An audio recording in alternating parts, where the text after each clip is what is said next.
কিছু video record করতে খুব কষ্ট হয়। এই ভিডিওটা ওইরকম একটা ভিডিও যেটা রেকর্ড করতে আমার অনেক কষ্ট হচ্ছে। তার কারণ এই ভিডিওতে এমন কিছু কথা আমার বলতে হবে, এমন কিছু ব্যক্তিগত ব্যাপার আমার শেয়ার করতে হবে যেগুলো আমার আসলে শেয়ার করার কোনো ইচ্ছা বা আগ্রহ দুইটার একটাও নাই। বাট তারপরে চলেন শুরু করা যাক। একটা গল্প বলি আমি আপনাদের। 2-3 মাস আগে আমি বাংলাদেশে ছিলাম এবং বাংলাদেশে যখন আমি যাই তখন খুব সুন্দর একটা ব্যাপার হয়, যেটা হলো আমাদের এক্সটেন্ডেড ফ্যামিলির সবাই, সো এক্সটেন্ডেড ফ্যামিলি বলতে আমরা যেটা বুঝি মামা খালা চাচা টাচা যারা আছে তারা সবাই আমাদের বাসায় আসে। সাধারণত আমি যেদিন যাই ওই দিনই আসে, কখনো কখনো তার পরের দিন আসে, তারপরেও অনেকবার আসে, বাট ইমিডিয়েটলি আমি যেদিন ল্যান্ড করি বা যেদিন তার পরের দিন, ওই দিন যদি রাত হয়ে যেয়ে থাকে তারা সবাই আমাদের বাসায় আসে এবং বাসায় গল্প গুজব হয় অনেক। এই ব্যাপারটা আমি অনেক মিস করি। আমি যখন বিদেশে থাকি বাসায় সবার সাথে একসাথে গল্প গুজব করা, এমন না যে এমনিতে আমি তাদের জীবনে কি হচ্ছে জানি না, সবসময় জানি, আমরা সবাই বেশ ওয়েল কানেক্টেড। বাট সামনাসামনি এই যে ব্যাপারটা হচ্ছে, সামনাসামনি যে কথাবার্তা হচ্ছে, তেমন কোনো আহামরি কথাবার্তা হচ্ছে তা না, নর্মাল কথাবার্তাই হচ্ছে। বাট এই যে সামনাসামনি কথাবার্তা হচ্ছে, হাসাহাসি হচ্ছে, এই ব্যাপারটা ভালো লাগে। আমি শিওর আপনাদের পরিবারের সেম, আপনাদেরও ভালো লাগে। তো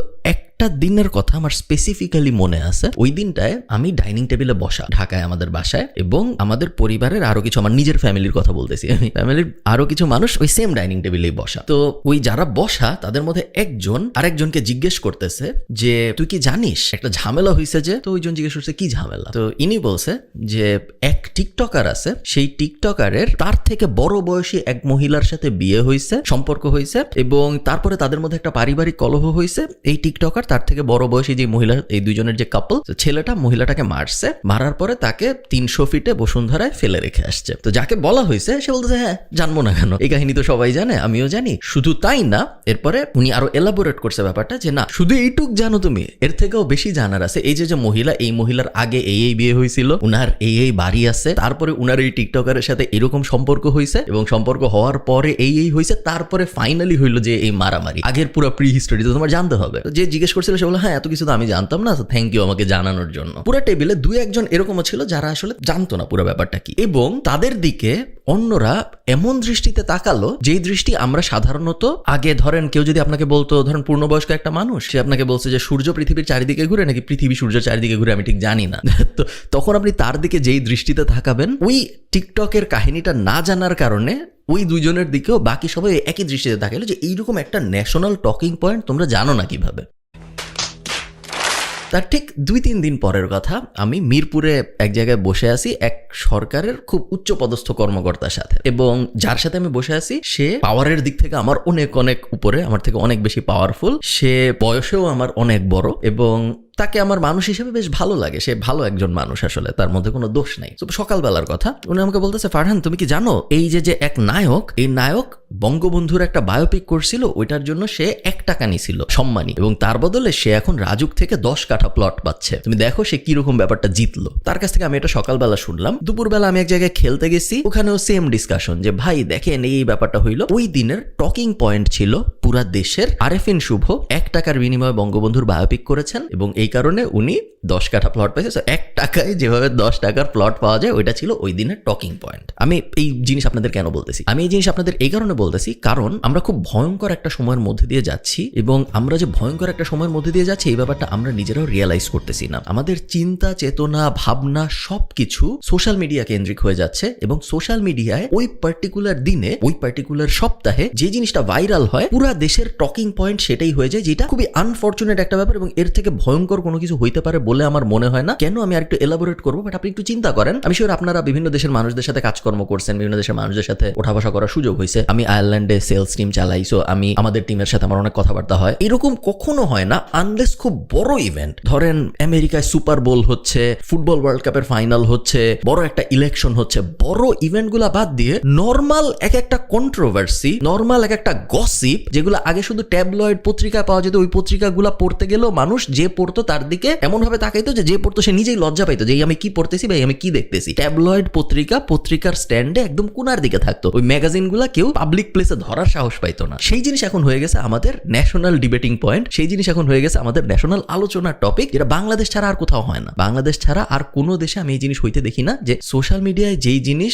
ভাইরাল, ওই জিনিস পুরা দেশের সব শ্রেণীর মানুষ, আমার নিজের ফ্যামিলির এক্সাম্পল দিয়ে আমি আপনাদের বললাম, এমন না যে এক শ্রেণীর মানুষ এই জিনিস, সবাই ওই জিনিস তাদের টকিং পয়েন্ট হিসাবে আলাপ আলোচনা করে যে এটা এটা কি হইলো, ওটা কি হইলো, এটার পরে কি হইলো, ওটার পরে কি হইলো, যেটার থেকে ভয়ঙ্কর কোনো ব্যাপার আমার মনে হয় আর হইতে পারে না। আমি আপনাদের আরো কিছু কথা বলি। 1999 সালে সম্ভবত আমি প্রথম বইমেলায় যাই, বা 2000 সালে হয়তো আমি প্রথম বইমেলায় যাই, এবং যখন আমি এই ভিডিওটা রেকর্ড করছি তখন অমর একুশে গ্রন্থমেলা চলতেছে, ফেব্রুয়ারি মাসে আমি রেকর্ড করতেছি ভিডিওটা। তো আমার জীবনের খুব পছন্দের কিছু স্মৃতির মধ্যে দুইটা যদি আমি পিক করার চেষ্টা করি, স্পেশালি আমার ছোটবেলার, একটা হবে আমাদের স্কুল যখন ছুটি হইতো, আমি উদয়ন স্কুলে পড়তাম ঢাকা ইউনিভার্সিটির ভিতরে, স্কুল ছুটি হইতো, আমার মা আমাকে নিতে আসতো, রিক্সায় উঠতাম, আমি উঠে আমার মার কাছ থেকে আমার মার ফোনটা নিতাম এবং তারপরে গ্রামীণ ফোনে মেসেজ পাঠায় স্কোর জানা যাইতো। সো ধরেন বাংলাদেশের সাউথ আফ্রিকার খেলা হচ্ছে বা বাংলাদেশের জিম্বাবুয়ের খেলা হচ্ছে, আপনি ব্যান ক্রিকেট লিখে 2525 এ পাঠাইলেন, ফিরতি মেসেজে আপনাকে ওই সময়ের স্কোরটা জানাবে। বাংলাদেশ তখন সবসময় হারতো ক্রিকেট ম্যাচে, বাংলাদেশ তখন কখনো জিততো না, বাট আমি স্কুল থেকে বের হয়ে তাড়াতাড়ি আম্মুর কাছ থেকে মোবাইল নিয়ে স্কোর দেখতাম, আমার খুব ভালো লাগতো। এটা একটা। আর আরেকটা হলো বইমেলা। এমন কোনো বইমেলা মনে হয় যায় নাই এই 1999 বা 2000 থেকে 2017 সালে আমি বাংলাদেশ ছাড়ছি, তো ওই 17 বছরে এমন কোনো বইমেলা যায়নি যে বইমেলায় আমি 2 বার 5 বার 10 বার 15 বার যাইনি। বই নিয়ে ছবি তুলতে যাইনি, বইমেলায় আমার কোনো ছবি আমি নিজে খুঁজলেও হয়তো পাবো না। বই দেখতে গেছি, বই কেনার অত সামর্থ্য ছিল না, টুকটাক যা সামর্থ্য ছিল তা দিয়ে বই কিনতে গেছি। বই নিয়ে ছবি তুলতে যাইনি, বইমেলায় ডেট করতে যাইনি, বইমেলাকে একটা বিনোদনের জায়গা in the sense entertainment destination বানাইতে যাইনি, বই এনজয় করতে গেছি। তখন এই গত 17 বছরে, 2000 থেকে 2017, এই সময়ে কি বাজে বই বাইর হয় নাই? এই সময় বাজে বই বাইর হয়েছে। এই সময় আমি আপনাদের কিছু উদাহরণ দিয়ে আপনাদের মনে পড়বে, আপনারা যারা একটু বয়স্ক, যে এই সময় কি পরিমাণ বইমেলায় ঝামেলা হয়েছে। তসলিমা নাসরিন বয়কট হইলো, তসলিমা নাসরিন দেশ ছেড়ে ওনারে চলে যেতে বাধ্য করা হইলো, বা এরকম একটা বয়কট জিনিস হইল। হুমায়ুন আজাদের নারী বয়কট হইল, তারপর হুমায়ুন আজাদকে মোটামুটি এক ঘরে করে রাখা হইলো। কিছু লেখককে খুনু করে ফেলা হইলো বইয়ের জন্য। সো বই নিয়ে এত বড় বড় ঝামেলা হয়েছে, বইমেলা কেন্দ্রিক ঝামেলা, যে লেখককে পর্যন্ত মেরে ফেলা হয়েছে। এখন ওগুলা নিয়ে কিন্তু আলোচনা হয়েছে, বাট ওই সবকটা বইমেলায়, প্রত্যেকটা বইমেলায় মেইন আলোচনার পয়েন্ট ওগুলা ছিল না। মেইন আলোচনার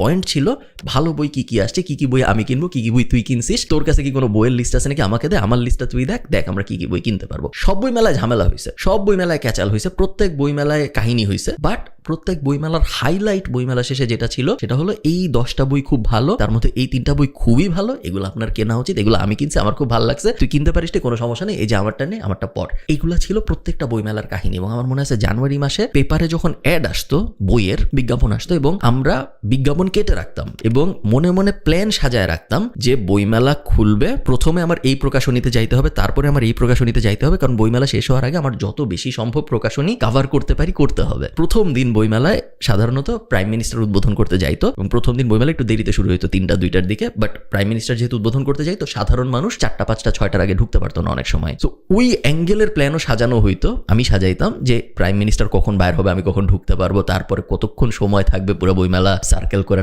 বইটই কেনার, বইটই দেখার। ভয়ঙ্কর আনন্দের একটা এক্সপিরিয়েন্স ছিল এই বইমেলায়। আমি যদি আপনাকে জিজ্ঞেস করি, ভাই বলেন তো এই বইমেলায় 3টা বইয়ের নাম, যে 3টা বই এই বইমেলায় বের হয়েছে এবং খুব ভালো, আপনি বলতে পারবেন না। আমি যদি আপনাকে বলি বইয়ের নাম বাদ দেন, আপনি 3টা লেখকের নাম বলেন যেই 3জন এই বইমেলায় খুব ভালো ভালো বই লেখছে, আপনি বলতে পারবেন না। এই বইমেলায় কি একটাও ভালো বই বাইর হয় নাই? হয়েছে, বাট ভালো বইয়ের ব্যাপারটা এখন আর হাইলাইট হয় না, কারণ এখন আমরা বসবাস করতেছি এমন একটা সমাজে, যেই সমাজে শুধুমাত্র নেগেটিভ জিনিস হাইলাইট হয়, আর কিচ্ছু হাইলাইট হয় না। এবং এর বড় একটা দোষ আমি দিব ফেসবুককে, বা ইন জেনারেল সোশ্যাল মিডিয়াকে। তার থেকেও বড় দোষ অবশ্যই আমার আপনার। দেখেন, ফেসবুক এমন একটা প্ল্যাটফর্ম, যেই প্ল্যাটফর্মে নেগেটিভিটি স্প্রেড যে হবে, এটা গাণিতিকভাবে প্রমাণ করা যায়। প্ল্যাটফর্মটা বানানোই হয়েছে এইভাবে যেন ওই প্ল্যাটফর্মটা নেগেটিভিটি স্প্রেড করে। আমি আজকে আপনাকে মহাত্মা গান্ধীর জীবনী বলতে পারি 10 মিনিট ধরে, বা আমার এখানে একটা জানালা আছে, নিচে মারামারি হচ্ছে, আমি একটা মোবাইলে বাজে কোয়ালিটির ভিডিও রেকর্ড করে আপলোড করতে পারি। 10 বারের মধ্যে 9 বারই এই যে মারামারির ভিডিওটা আমি আপলোড করলাম, এই ভিডিওটায় বেশি লাইক পড়বে, বেশি কমেন্ট পড়বে, বেশি শেয়ার হবে, অনেক পজিটিভ কমেন্টও করবে, অনেক নেগেটিভ কমেন্টও করবে। এই মারামারি যে দেখা উচিত না,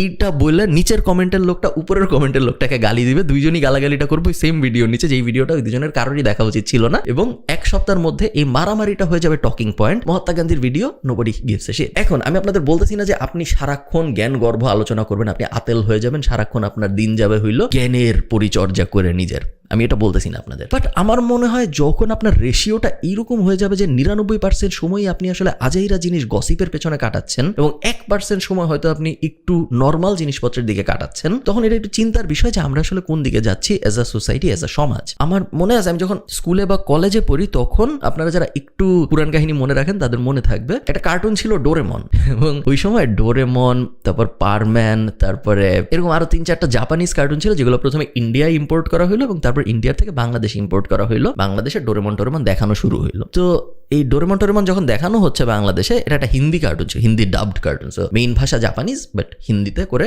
ইন্ডিয়া আসছে, বাংলাদেশে হিন্দিটা চলতেছিল। তো আমাদের যে বাচ্চাদের বাবা মা, যাদের আমরা প্যারেন্ট সমাজ বলি, অভিভাবক সমাজ, তারা খুব আন্দোলন করা শুরু করলো, তা খুব একটা আপ্রোয়ার শুরু হইলো যে সুশীল সমাজে যে ডোরেমনকে ব্যান করতে হবে। তার কারণ ডোরেমনের দুইটা সমস্যা। এক নাম্বার সমস্যা, ডোরেমন বাচ্চাদেরকে মিথ্যা বলা শেখায়। ওই ডোরেমন কার্টুনটা অনেক মিথ্যা কথা বলতো কার্টুনের ভিতরে, এক নাম্বার সমস্যা। দুই নাম্বার সমস্যা হলো ডোরেমন হিন্দিতে কথা বলে, সো বাচ্চারা হিন্দি শিখে ফেলতেছে, আমাদের সমাজ সংস্কৃতি তো বিসর্জন হয়ে যাচ্ছে। তো এই দুই কারণে আমাদের ডোরেমনকে অবশ্যই ব্যান করতে হবে। 1 মাস 2 মাস 3 মাস 4 মাসের মধ্যে ডোরেমন ব্যান হয়েও গেল, বাংলাদেশে ডোরেমন বন্ধ হয়ে গেল। এরপর বাংলায় ডাব করে ডোরেমন চালানোর চেষ্টা করা হয়েছে, বাট খুব বেশি দিন চলতে পারে নাই, উইক ইজ গন। আরেকটা কাহিনী আমি আপনাদের মনে করাই, একটা সময় ছিল যখন জি বাংলার উপদ্রব বাংলাদেশে অনেক বেশি ছিল। আপনাদের মনে থাকবে হয়তো যে বলা হতো আমাদের মা খালা সবাই সারাক্ষণ সন্ধ্যার থেকে রাত পর্যন্ত জি বাংলা দেখে, সবাই সারাক্ষণ ওই যে কলকাতার বাংলা সিরিয়ালগুলো দেখে, মায়ের সাথে শাশুড়ির সমস্যা, বোনের সাথে ভাইয়ের সমস্যা, এই কুটনামি সেই কুটনামি, এগুলা করে তাদের পুরো ব্রেইন ওয়াশ হয়ে যাচ্ছে, তারা সবাই খারাপ হয়ে যাচ্ছে। জি বাংলা ব্যান করতে হবে, কলকাতার বাংলা সিরিয়াল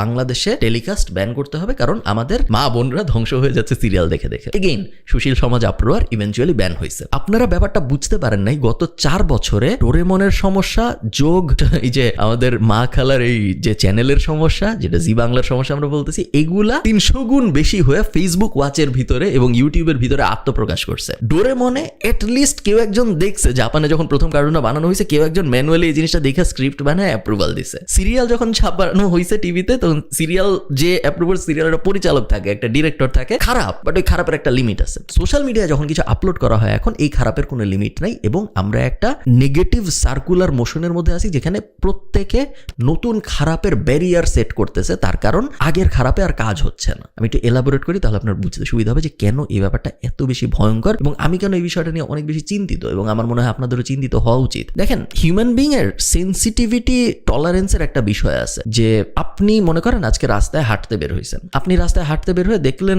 একটা বিড়াল মরে পড়ে আছে রাস্তায়, আপনার তেমন লাগবে না, আপনি ওটা নিয়ে 5-10 মিনিট ভাববেন, 15-20 মিনিট ভাববেন, তারপরে আপনি যা করতেছিলেন তা করতে থাকবেন, আপনার তেমন কোনো সমস্যা হবে না। আপনার জায়গায় যদি একটা বাচ্চা থাকতো বাংলাদেশি, ওই বাচ্চাটার 5-6 ঘন্টা অনেক কষ্ট হইতো, কারণ ও এই জিনিস দেখে অভ্যস্ত না। ও একটা বিড়ালকে রাস্তায় মরে পড়ে থাকতে দেখতেছে, ওর কষ্ট লাগতো যে এই জিনিসের তো এভাবে মরে পড়ে থাকার কথা না, এই জিনিস কেন এখানে মরে পড়ে আছে, একটা কষ্টকর ব্যাপার। এখন আপনার জায়গায় যদি আমি একজন আইরিশ মানুষকে বসাই, এবং সে যদি আয়ারল্যান্ডে একটা বিড়ালকে রাস্তায় মরে পড়ে থাকতে দেখে, তার 3-4 দিন লাগবে ওই জিনিসটা ভুলতে, একজন অ্যাডাল্টে, তার কারণ সে ওই জিনিস দেখে একেবারেই অভ্যস্ত না। আমি যদি আয়ারল্যান্ডের একটা বাচ্চাকে দেখাই, 1 মাস 2 মাস 3 মাস সে ট্রমার মধ্যে থাকবে, কারণ সে একেবারেই ওই জিনিস কল্পনা করতে পারে না একটা বিড়াল রাস্তায় মরে পড়ে আছে। আমাদের হিউম্যান ব্রেইনের নেগেটিভিটির টলারেন্স আস্তে আস্তে বাড়ে, ডিপেন্ডিং অন আমরা কোন সিচুয়েশনে থাকি। বাংলাদেশে যে ব্যাপারটা হয়েছে, আমরা নেগেটিভিটির টলারেন্সের লিমিট প্রতিনিয়তই আগের থেকে উপরে নিয়ে যাচ্ছি। একটা সময় ছিল যখন আপনার মনে থাকবে ছোটবেলায় আপনি একটা ডিভোর্স হইতো, বা হুমায়ুন আহমেদের একটা এক্সট্রা বিয়ে হয়েছে, বা হুমায়ুন আহমেদ অনেক ছোট বয়সে একজন মানুষের সাথে বিয়ে করছে, বিশাল ন্যাশনাল নিউজ, পত্রিকায় পাতার পর পাতা লেখা হচ্ছে, ম্যাগাজিনে পাতার পর পাতা লেখা হচ্ছে, টক শো হচ্ছে, এই হচ্ছে সেই হচ্ছে, বিশাল কাহিনী। এখন কিন্তু ওই কাহিনীতে কারো পাও টলে না, এখন লাগে ওটার উপরে এক্সট্রা সেন্সেশন। কালো একটা ছেলের ডিভোর্স হয়েছে, সেই ছেলে মিডিয়ায় হোস্ট, এটা নিয়ে আমরা এখন ক্যাচাল করি। এক অসমবয়সী কাপল, সেই কাপল বই লেখছে, সেই বইয়ের কোয়ালিটি খারাপ, এই 3 ব্যাপার নিয়ে আমরা তাকে ভুয়া বইলা বইমেলা থেকে তারা এটা নিয়ে, এই পুরো ব্যাপারটা নিয়ে ডিবেট করি। খারাপের লিমিট আমরা ক্রস করে যাচ্ছি প্রত্যেক বছরই আগের বছর থেকে, এবং ভয়ঙ্কর ব্যাপার হলে এটার কোনো শেষ নাই। একটা টাইম আসবে যখন আমাদের মনে হবে যে, এবং এই টাইম হয়তো অলরেডি চলে আসছে, যে রাস্তায় একটা খুন হয়েছে, এই খুনের অ্যানালাইসিস করে, খুনের ভিডিও টিডিও দেখায় আমরা দেখবো ইউটিউবাররা, ফেসবুকে কন্টেন্ট ক্রিয়েটররা ভিডিও বানাচ্ছে যে এই অ্যাঙ্গেল থেকে দেখেন, ওই অ্যাঙ্গেল থেকে দেখেন, এভাবে দেখেন, ওভাবে দেখেন। সমস্যাটা কি জানেন? সমস্যাটা হইলো একটা সমাজ যাদের সেলিব্রেট করে, ইভেনচুয়ালি সেই সমাজের মানুষজন ওই সেলিব্রেটেড মানুষজনের মতো হওয়া শুরু করে, এবং এটা সজ্ঞানে হয় না, এটা প্যাসিভলি হয়, এটা অজ্ঞানে হয়। আপনি সজ্ঞানে জানেন যে যেই লোক সারাদিন টিকটকে নাচতেছে, বা যেই মেয়ে সারাদিন টিকটকে নাচতেছে, বা যে একটা আজে বাজে টপিক নিয়ে কথাবার্তা বলতেছে, বা যে এক লোক ঠিক আছে সে বইমেলার ভিতরে সবাইরে বাংলা ট্রান্সলেশন জিজ্ঞেস করতেছে ইংরেজি শব্দের, ঠিক আছে, সে খারাপ। বাট আমরা মার্কেটিং এ একটা কথা বলি, promoter is often Wars than the creator. So আপনারা বুঝতে পারতেছেন আমি কি বলতে চাচ্ছি। সে খারাপ বুঝলাম, তার এটা করা উচিত হয় না, বাট এইটা নিয়ে যে 300 জন ভিডিও বানায় এটা অ্যানালাইসিস করা শুরু করলো, যার কারণে আমি আপনি জানলাম, আমরা তো জানতাম না, আমাদেরকে তো উনি ট্রান্সলেশন ধরে নাই, আমাদের কোনো ধারণাই ছিল না, আমরা জানতে আগ্রহী ছিলাম বইমেলায় ভালো কি বই বের হয়েছে, আমাদের এছাড়া অন্য কোনো বিষয়ে কোনো আগ্রহ ছিল না। আমরা কোন লোক কোন মেয়েকে বিয়ে করছে এটা পুলিশি কেস, যদি বয়স 16 বছরের কম হয়ে থাকে, 18 কম হয়ে থাকে, আমার কোনো জানার আগ্রহ নেই, আমার জানার কোনো দরকারও নেই। আমি জানতে চাই কি ভালো বই বের হয়েছে, কি ইন্টারেস্টিং বই বের হয়েছে, এমন বই না কিন্তু যে বই পড়ে আমি শিখতে পারবো। আমরা যখন হুমায়ুন আহমেদ পড়ছি, আমরা যখন ছোটবেলায় যে মজার মজার বইটই পড়ছি, সেবা প্রকাশনী পড়ছি, আমরা কি শেখার জন্য পড়ছি? আমরা শেখার জন্য পড়ি নাই, আমরা সুস্থ আনন্দের জন্য পড়ছি। বাট এখন আমার ওই জিনিসটা আমি জানতে পারতেছি না, উল্টা আমার জানতে হচ্ছে। এই লোক দেখেন বাংলা ট্রান্সলেশন জিজ্ঞেস করে, এই লোকের দেখেন ছোট এক ওয়াইফ, এদেরকে আমরা ভুয়া ভুয়া বলে তারাইছি, আমরা খুব ভালো কাজ করছি। এই জিনিসগুলো আমার জানার কোনো আগ্রহ ছিল না, এবং এই জিনিসগুলা যে আমি জানতে পারছি এটার দোষ ওই লোকের না। যে লোক ট্রান্সলেশন জিজ্ঞেস করে ওর এই দোষ না, যে লোক বিয়ে করছে একটা ছোট মেয়েকে ওর দোষ না, এর দোষটা হলো প্রমোটারের। প্রমোটার কারা? ইউটিউব সমাজ, ফেসবুক ক্রিয়েটর সমাজ, টিকটক ক্রিয়েটর সমাজ এবং সাংবাদিক সমাজ। সাংবাদিকতায় যে কি ভয়ঙ্কর অধপতন হয়েছে আমি শিওর আপনারা সবাই দেখছেন গত 3-4 বছরে, যে ক্লিক বাণিজ্য ডিপেন্ডেন্ট পুরো নিউজ মিডিয়া হয়ে গেছে। এবং একটা টাইম ছিল যখন পেপার পড়লে ভালো লাগতো, মনে হইতো অনেক কিছু জানছি। একটা টাইম ছিল যখন টিভিতে নিউজ দেখলে মনে হইতো অনেক কিছু জানছি। এখন আমরা দেখতেছি যে টিভির যে নিউজ পোর্টাল ওগুলো সব কিন্তু ইউটিউবে চলে আসছে, এবং তারা চটকদার হেডলাইন দিয়ে সেই অবস্থা একদম মানে প্রত্যেকটা আপনাকে ক্লিক করায় ছাড়বে যে দেখুন এটার সাথে এই হয়েছে, ওটার সাথে ভয়ঙ্কর বাজে অবস্থা। একটা স্পেসিফিক টিভি চ্যানেল আছে, আমি প্রতিবার যখন বাংলাদেশে যাই প্রতিবারই তারা আমাকে ইন্টারভিউয়ের জন্য ডাকে, এবং প্রতিবারই আমি মানা করি ভয়ে, তার কারণ আমি ওই চটকদার হেডলাইনের অংশ হইতে চাই না। সেম জিনিস আমরা দেখছি প্রিন্ট মিডিয়ার থেকেও হয়েছে। আগে প্রিন্ট মিডিয়াগুলো কত ভালো ছিল, এখন সবার ফেসবুক পেজে চটকদার কথাবার্তা, সবারই এখন ইউটিউব চ্যানেলও আছে, ইউটিউব চ্যানেলে চটকদার কথা। কারণ উনাদেরও কিন্তু একা দোষ না, তার কারণ আমাদের নেগেটিভিটি টলারেন্স লেভেল এত উপরে চলে গেছে, এখন নর্মাল ডিভোর্সের কথা আমরা ক্লিক করি না। এখন আমাদের জানতে হবে ডিভোর্স হয়েছে এক ইনফ্লুয়েন্সার, তার থেকে বড় বয়সী একজন 2 বাচ্চা সহ তাকে বিয়ে করছে, এটাই আমরা ক্লিক করি না। এখন আমরা ক্লিক করবো 2 বাচ্চা সহ যেই মহিলাকে বিয়ে করছে তার অতীত হিস্ট্রি কি, এটা আমার জানতে হবে। ওইটা যদি আমাকে জানান তাইলে আমি ক্লিক করবো, তার আগে আমি ক্লিক করবো না। 2 বছর পর ওটাও আমি আর ক্লিক করবো না। তখন আমার জানতে হবে যে এর যে অতীত হিস্ট্রি ছিল, সেই অতীত হিস্ট্রির মধ্যে গোপন 10টা ব্যাপার, যে 10টা ব্যাপার আমার আগে জানা ছিল না, তখন আমি ওইটাই ক্লিক করবো। আমরা বুঝতে পারছেন সমস্যাটা কোথায় হচ্ছে? আমাদের নেগেটিভিটির লিমিট এত উপরে চলে যাচ্ছে এবং এটার কোনো শেষ নাই, যেই কারণে 2-3 বছর পরে আপনি যেই দিকে তাকাবেন, এটা অলরেডি হচ্ছে, বাট 2-3 বছর পরে আরো বেশি হবে, আপনি যেই দিকে তাকাবেন আপনি দেখবেন নেগেটিভিটি, আপনি বুঝবেনও না যে নেগেটিভিটি, এবং নেগেটিভিটির মধ্যে পজিটিভিটিকে আপনার তখন অনেক ভালো মনে হবে, যেটা এখন অলরেডি হওয়া শুরু হয়েছে। আমাদের বার এত লো সেট হয়ে গেছে যে এত বাজে জিনিস চারদিকে, যে নর্মাল জিনিসও মনে হয় অনেক ভালো একটা জিনিস হচ্ছে। তো যেটা আমি বলতেছিলাম, একটা সমাজ তার সেলিব্রেটেড পয়েন্টগুলা কি কি হবে এটা খুব কেয়ারফুলি সেট না করলে সমস্যাটা যেটা হয়, তারা যাকে সেলিব্রেট করে ইভেনচুয়ালি মানুষ ওইরকম হয়ে যাওয়া শুরু হয়। আপনার সেলিব্রেটেড মানুষজন যদি হয় এই কন্ট্রোভার্সিগুলা, এই ঝামেলাগুলা, এই ট্যাবলয়েডগুলা, এই নিউজগুলা যেগুলো আসলে ম্যাস ইনফরমেশন না, এগুলো আসলে আমাদের জানার কোনো দরকার নাই, এগুলো যখন আপনার সেলিব্রেশন এবং টকিং পয়েন্ট, তখন ইভেনচুয়ালি সবাই এদিকে যাওয়া শুরু করবে, সবাই এরকম হয়ে যাওয়া শুরু করবে। এবং এই কারণে আপনার হিরো কে হবে এটা আপনার যিনি এই ভিডিওটা দেখতেছে, বাকি দুনিয়া বাদ দেন, বাকি দুনিয়া গন, তার খুব কেয়ারফুলি চিন্তা করা উচিত। যে ইংরেজিতে একটা কথা আছে, বাংলায় আমি যদি তর্জমা করি জিনিসটাকে বলে হইলো, একটা সার্কাসের ভিতরে সবই দরকার হয়, কিন্তু যে সার্কাস বানায় তার খুব কেয়ারফুলি চিন্তা করতে হয় যে আমি কয়টা ক্লাউন রাখবো ভার্সেস আমি কয়টা সিংহ রাখবো, এবং আমি কয়টা জকি রাখবো ভার্সেস আমি কয়টা ট্রেনার রাখবো। একটা সমাজে সবাই ক্লাউন হইলে সমস্যা, একটা সমাজে সবাই নাচলে সমস্যা, একটা সমাজে সবাই রোস্টার হইলে সমস্যা, একটা সমাজে সবাই মজার ভিডিও বানাইলে সমস্যা। একটা সমাজে ব্যালেন্স দরকার, এবং এই ব্যালেন্স যদি না থাকে, সবাই যদি মজার ভিডিও বানায়, সবাই যদি আপনাকে বিনোদন দেওয়ার চেষ্টা করে, সবাই যদি মুখরোচক খবর বানানোর চেষ্টা করে, তাহলে এই সমাজটার খুব বড় ধরনের অধপতন হয়, যে অধপতন এখন হচ্ছে। এবং এই অধপতনের পেছনে ক্রিয়েটররা তো দায়ী, প্রমোটাররা তো দায়ী, এবং আপনিও দায়ী কনজিউমার হিসেবে, কারণ আমরা কনজিউম করতেছি। একটা সময় ছিল যখন আপনি কোনো কিছু প্যাসিভলি অ্যাভয়েড করতে পারতেন, এখন আর ওই জিনিস সম্ভব না। আপনার আমার পক্ষেই সম্ভব না। চিন্তা করেন আমার আপনার বাবা মা কিভাবে করবে, কোনোভাবেই সম্ভব না। আপনি ফেসবুকে যাবেন না, কিন্তু ফেসবুকে যাবেন, ফেসবুক তো আর অ্যাভয়েড করা সম্ভব না। আমাদের বর্তমান যে সিচুয়েশন, এই সিচুয়েশনে ফেসবুক কাউরে বাদ দিয়ে দিতে বলাটা খুব একটা লজিক্যাল কাজ না, বেশিরভাগ মানুষ হয়তো দিতে পারবেও না। আপনি গেলেন ফেসবুকে, আপনি এখন ফেসবুক ওয়াচের ভিতরে ঢুকলেন। ফেসবুক ওয়াচের ভিতরে আপনি যখন ঢুকবেন, 3-4টা ভিডিওর পরেই আপনি দেখবেন এমন একটা ভিডিও, যে ভিডিওটা একটু মুখরোচক, একটু মনে হবে যে এটা একটু ক্লিক করে দেখি না কি হয়, এটা একটু কি ইন্টারেস্টিং একটা কথা বলছে, ভিডিওটা কেমন একটা খুবই মশলা দেওয়া কথা বলছে, আমি একটু দেখি না। ওই যে আপনি দেখলেন, ওই সার্কেলে যে আপনি ঢুকে গেলেন, জাস্ট 2 মাস পরে আপনি দেখবেন আপনার পুরা ফিডে খালি ওগুলাই আসতেছে, ভালো কিছু আর আসতেছে না। এবং ওই যে আপনি একবার ঢুকে গেলেন ওটার ভিতর, ওটা থেকে বের হওয়াটা ভয়ঙ্কর রকম কঠিন। আপনি পারবো না। আমার নিজের আমি ফেসবুকে যাই না, আমার মোবাইলে ফেসবুক অ্যাপ নাই। আমি যখন ডেস্কটপ দিয়ে মাঝে মধ্যে ফেসবুকে ঢুকি, তখন আমি নিজে, যে ফেসবুক কনজিউম করে না, সেও এইসব দেখে ফেলে। তাহলে চিন্তা করেন আমার আপনার বাবা মার কি অবস্থা, যে এত কিছু বুঝতেছে না, তার তো মনে হচ্ছে দুনিয়াটা এটাই, এবং তার ব্রেইন আস্তে আস্তে পুরো ফ্রাইড হয়ে যাচ্ছে। সে যে মানুষ হিসেবে বেঁচে আছে, এই বেঁচে থাকার মধ্যে আর কোনো সার্থকতা নাই, তার কারণ তার বেঁচে থাকাটা এই কন্ট্রোভার্সিয়াল জ্বালাময়ী মুখরোচক দুনিয়াটার মধ্যে সীমাবদ্ধ হয়ে গেছে, যার থেকে স্যাড ব্যাপার আর কিছু হইতে পারে বলে আমার মনে হয় না। এই জিনিস আমি এই জন্য বলতেছি, এত বড় র্যান্টে আমি এই জন্য গেলাম, তার কারণ আমাদের তরুণ সমাজের অবস্থা খুব খারাপ, আমাদের দেশের অবস্থা খুব খারাপ। আমাকে একজন বলতেছিল বাংলাদেশ এমন একটা দেশ যে এই দেশটা একটা রোল মডেল, তার কারণ এই দেশের সবাই সব কটা শ্রেণী খারাপ।